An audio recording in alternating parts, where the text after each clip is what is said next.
Hey guys, welcome back to the Four Wheel Boys. It's late night, and you can kind of see in the background there, Black Widow has some issues. We're going to work on Black Widow tonight. So stay tuned and see what we got ourselves into. Show you what the cap and the rotor looks like. Here's the cap. You can see down inside of there.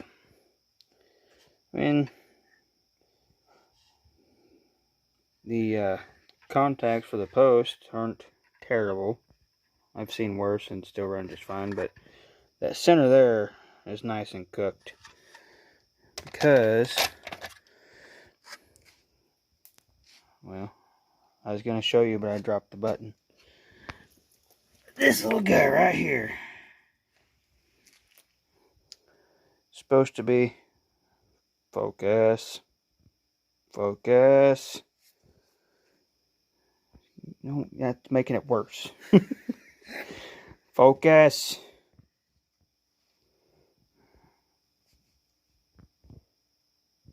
Really?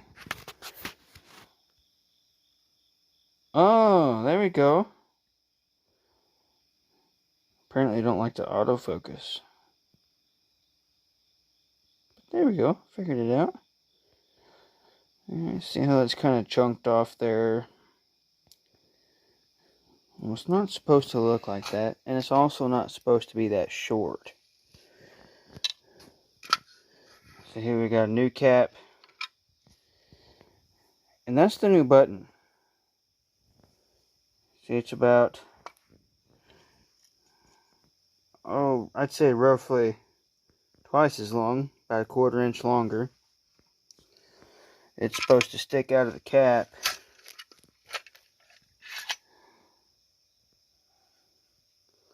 like that. There's supposed to be a lot more meat on the cap. To where this one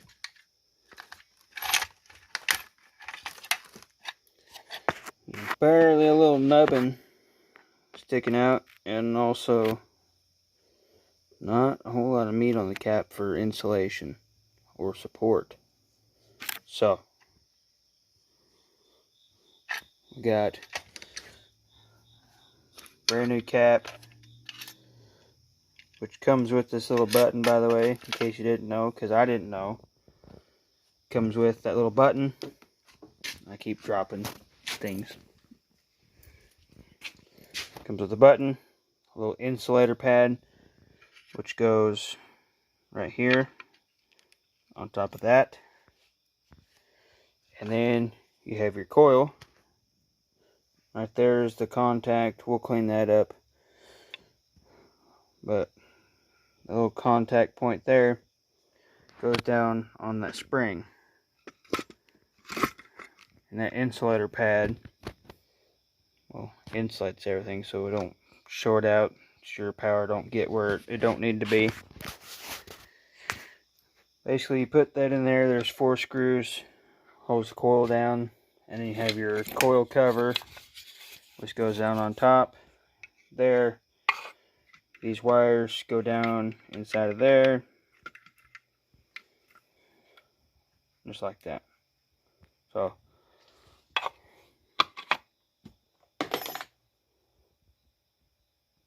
yeah,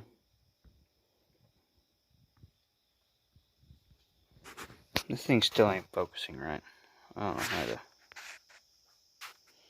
Oh, there we go. Alright, now I think I'll hand the camera off to Shellman here. He's gonna be my camera guy, and it'll just be kind of a short sequence. I'll probably explain how to do something as I'm doing it, but he'll get you a different angle so that I can have both my hands. And Shellman found another piece that I dropped, but now I can have all my hands, all 2 of them, to put this together. In normal Four Wheel Boys fashion, I decided to do a video halfway through a project, so maybe one of these days you'll get a full start to finish project. But maybe not. But here you go. Alright, so got Showman running the camera now, and I'll have him bring you in closer. We kind of see what we're doing here.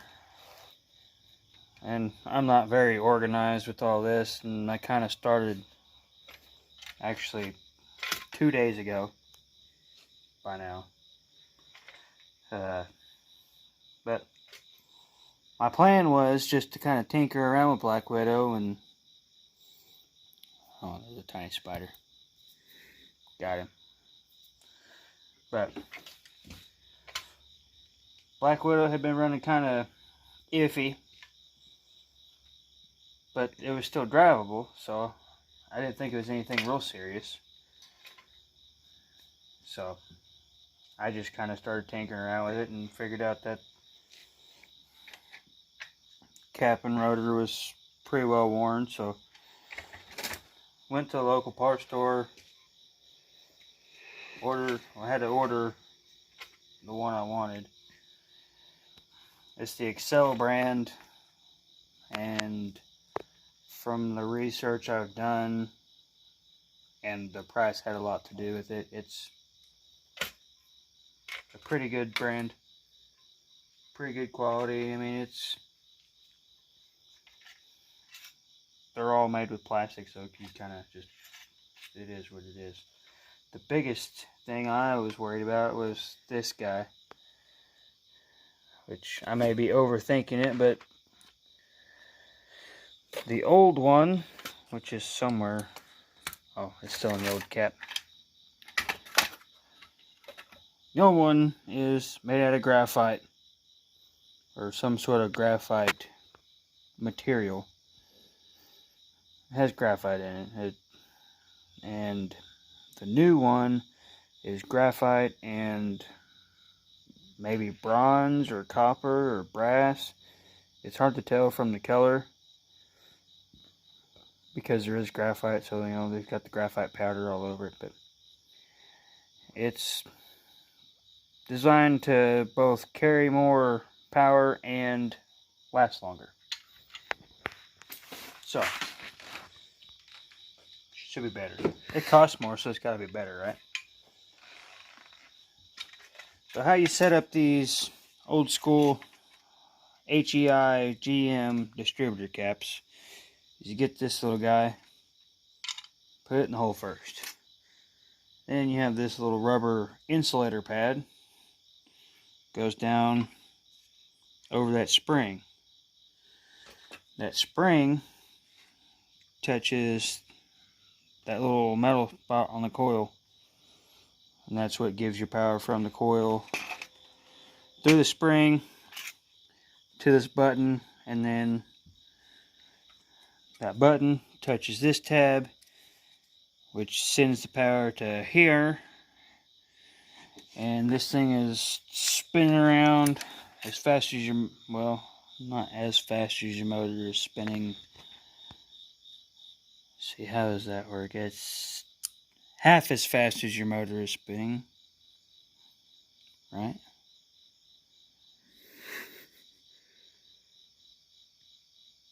Well, half as fast as your crankshaft is spinning. I'm overthinking this. You guys don't care. But and as this spins around and it gets to, well, this little, what do they call that? Electrode? Sure. I'm not entirely sure of the terminology. I just know how it works, sort of.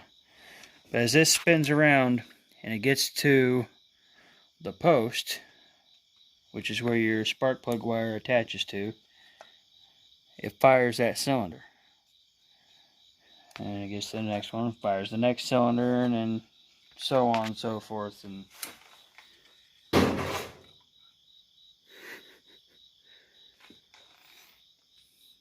just a magnet. Oh, okay. It scared me. Anyways, that's kind of the basics. You set this is your ignition coil. It might look kind of scary because if you've never taken anything apart, then bare wires that just go into holes Might scare some people. Does scare some people, but it's not hard. You just put it down in there. You should be able to tell just by the way the wires are bent and contorted which way they go in your distributor cap. If not, and you have a factory style coil cover, then it'll tell you which wires go to what. And I forgot a piece. Again, even though I practiced off camera so I wouldn't get it wrong, this guy is your ground for your ignition control module.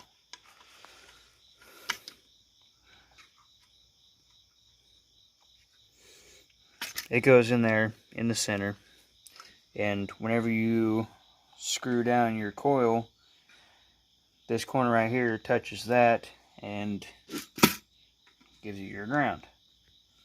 So, and this is your ground for your coil, which all connects together. Grounds go together. Anyway, so once you get to this point, you have all your wires where they need to go.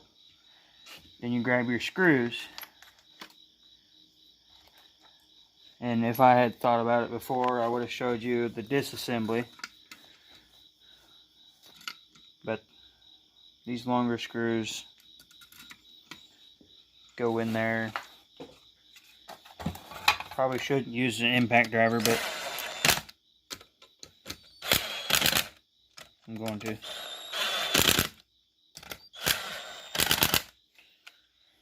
And then, never mind. And then I will find, there it is. Good thing I'm organized, huh, Sean? Got this little T-handle all bit holder thing. Especially going into plastic, it's, you know, you can run them in with, you know, power tool, impact driver, drill, air impact, whatever you have. But especially going into plastic, it's always a good idea to do the final tightening by hand so you can feel it. I prefer that method, even though it does take a little bit more time. Then coil cover just slides over, and it should get all the way down. These are your tabs that hold your screws go through there to hold your coil cover on. And got these little short screws. I'm sure some of them are different, but in my case, both the screws for the coil and the coil cover are 1/4 inch hex head. What I like to do is, which it's really can't get it back on there without doing it, but I'll spread these to the outside. That way you ain't got to fight with it in the truck. Vehicle. Now we'll go to the truck, which is what I have, and I'll show you how little room I have to work with to put all this stuff in here. And actually, I may, well, I'm just gonna go ahead and do it. I have this little ratchet that accepts 1/4 inch screwdriver bits. I'm going to use that to put my rotor back on because, well, you'll see once we get over there why I decided to do that. Alright guys, so here we are at the truck. Got new cap, coil installed, and I think I'm going to have Sean come around this side. See just how little room you have in a 94 and up S10 pickup when you swap it to a carburetor. I'll have Showman try to Oh. About messed up. Before we put the cap on, we should probably put the rotor on. This is very important. It won't run at all if you don't put this on before you put the cap on. So,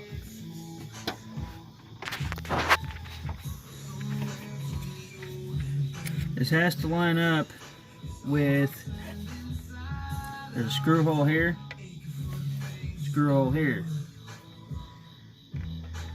and you got a little notch here that lines up with that tab there on your distributor, which means when I took the old rotor off, it was facing that way. So, as you can see, we got this huge HEI distributor cap. We got to fit it back there.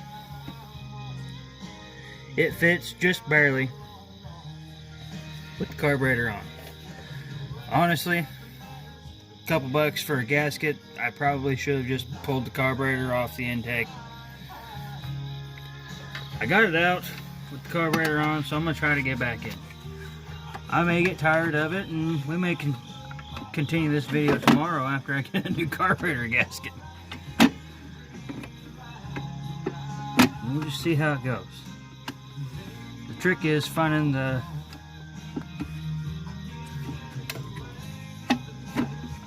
right angle, kind of tilt, slide,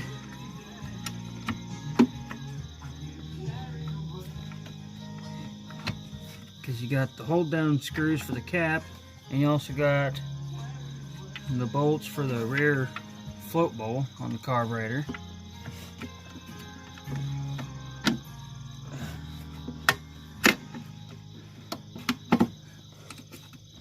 I wish we had this YouTube channel back whenever I swapped this to a carburetor, because there's not a whole lot of information on it, I found out whenever I was trying to do it. So I kind of had to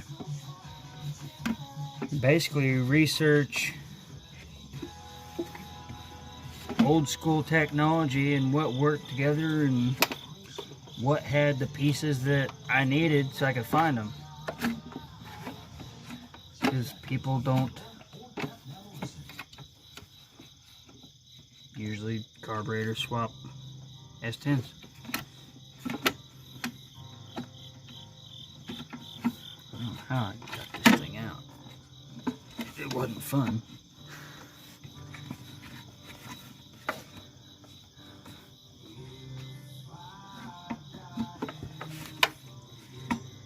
I think I'm hanging up on my clamp for my heroes.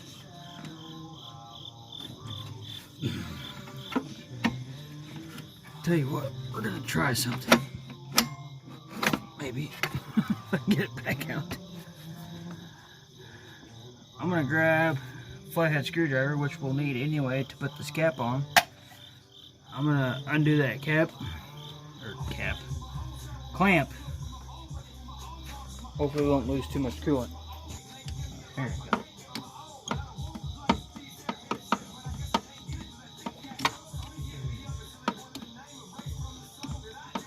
This top one is the one that's giving us the most issues, so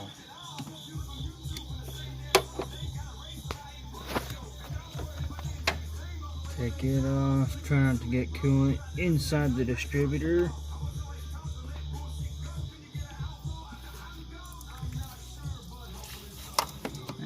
Lost a little bit, but nothing to cry about. We'll try that, see if that helps us out any. We honestly probably would have saved time just taking the carburetor off. Oh, maybe not.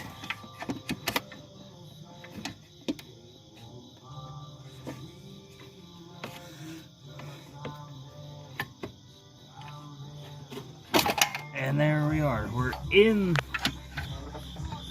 the area, anyway.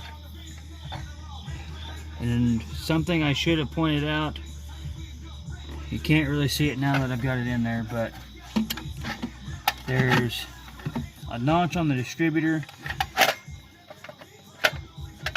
Well, there's a couple notches that you have to line up to make sure your cap sits down flat. Basically, the easiest way is to kind of try to rotate it, and it'll have a little bit of movement. Take your flathead screwdriver, and these hold down screws are spring loaded.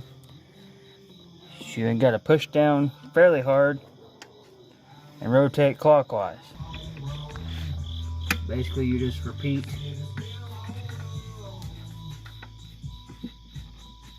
on every one of them. There's 4 hold down screws. We'll go through the connections that go to your distributor cap. You'll have one connector. It's got 3 wires, comes out of the base of the distributor. Those go to your ignition control module and your pickup coil. It goes inside, and it should only fit one way. Got that little notch on this side.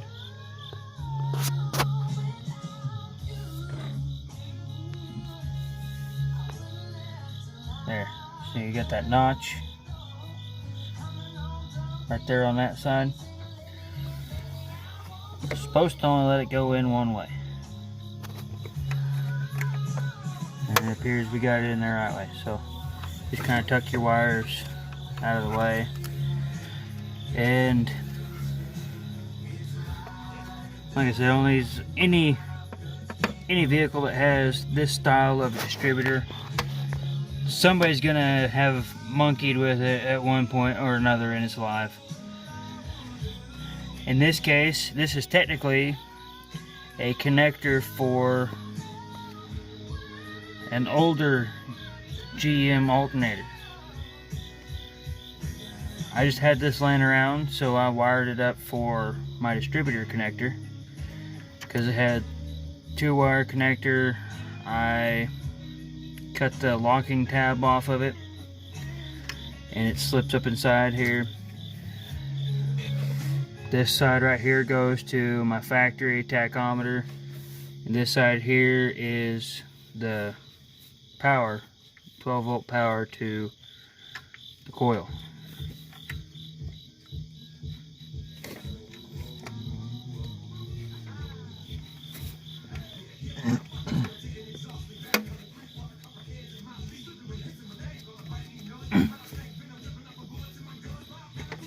I noticed when I put the coil in this cap, the tabs were a bit wonky.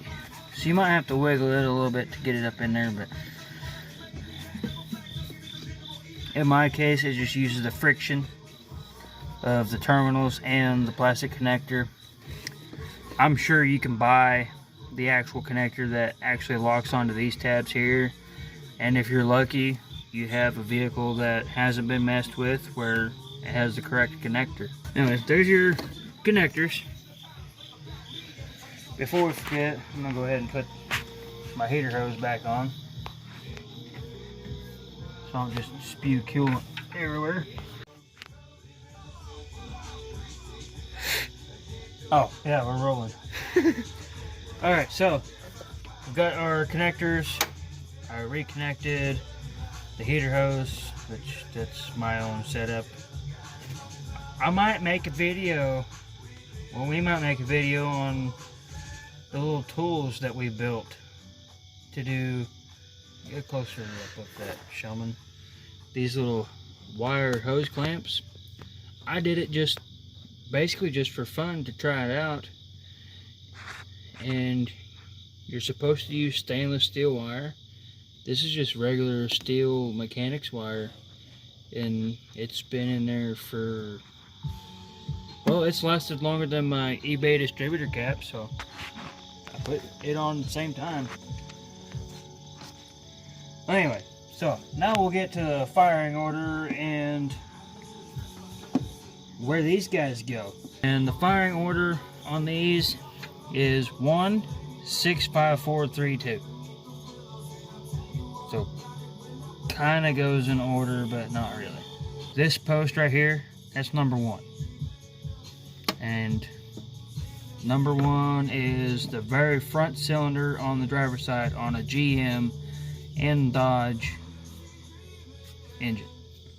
Fords are different. We just don't talk about them.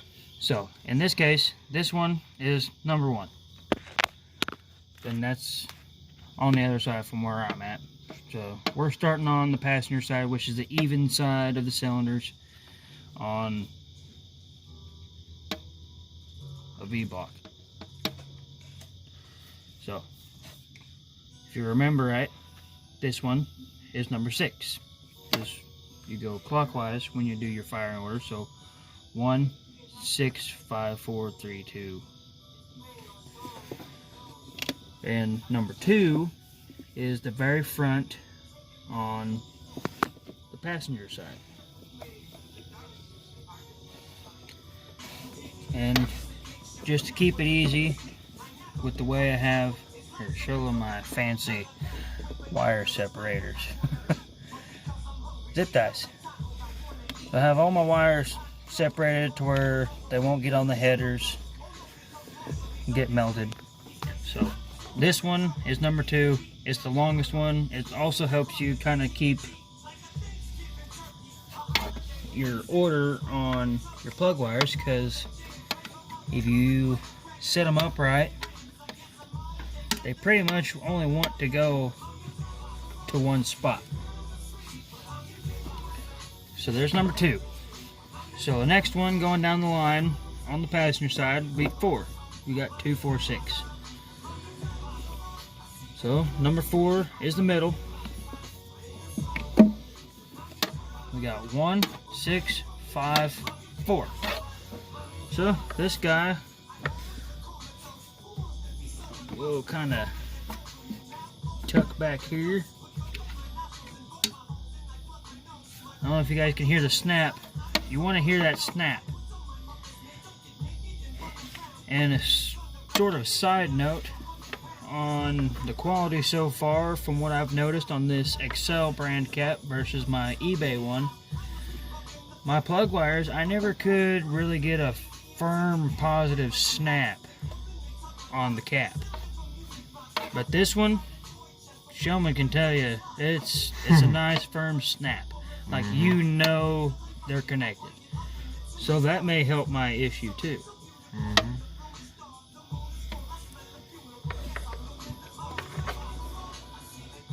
Well, hi, man. Yeah. Alright, so the next one, number 6. And our firing order is 1, 6, 5, 4. You know, basically it alternates even and odd. They all do that, as far as I know. Well, except for Fords, but we don't talk about them. So, number 6. And if they don't snap, like that one didn't, take it off, try it again, and there's a snap. Alright, we got the passenger side done, so we'll move on over to the driver's side. Now, put all of our plug wires on in the correct order. I guess the next thing is to put the air filter back on, do a test fire. We'll bring you back when we do that. Okay, here's the very first test fire, totally cold, with the new distributor cap and rotor.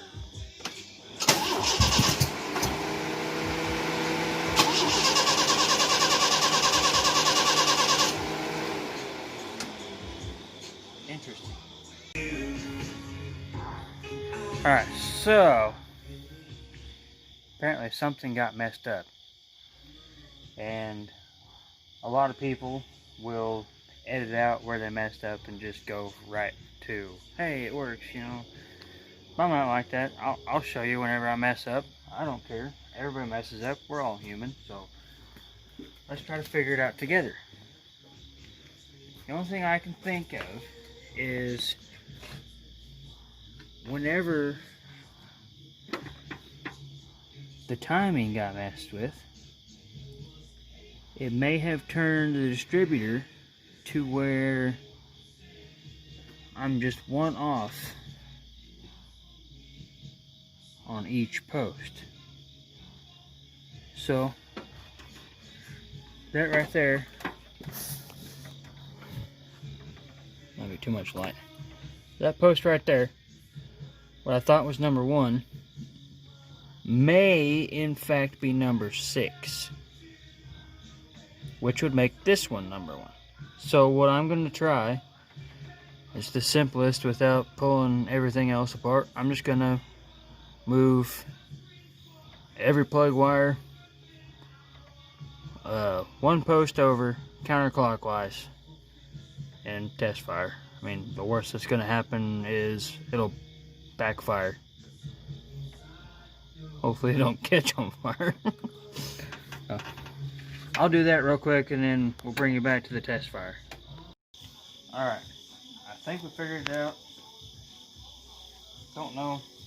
You're going to see the same time we do. Here we go. Hopefully it works. I wish I was kidding, but this happens every time. I just have bad luck with distributors. Our dad laughs at me for it, but no matter how careful I am, it always happens. So, should bust right off.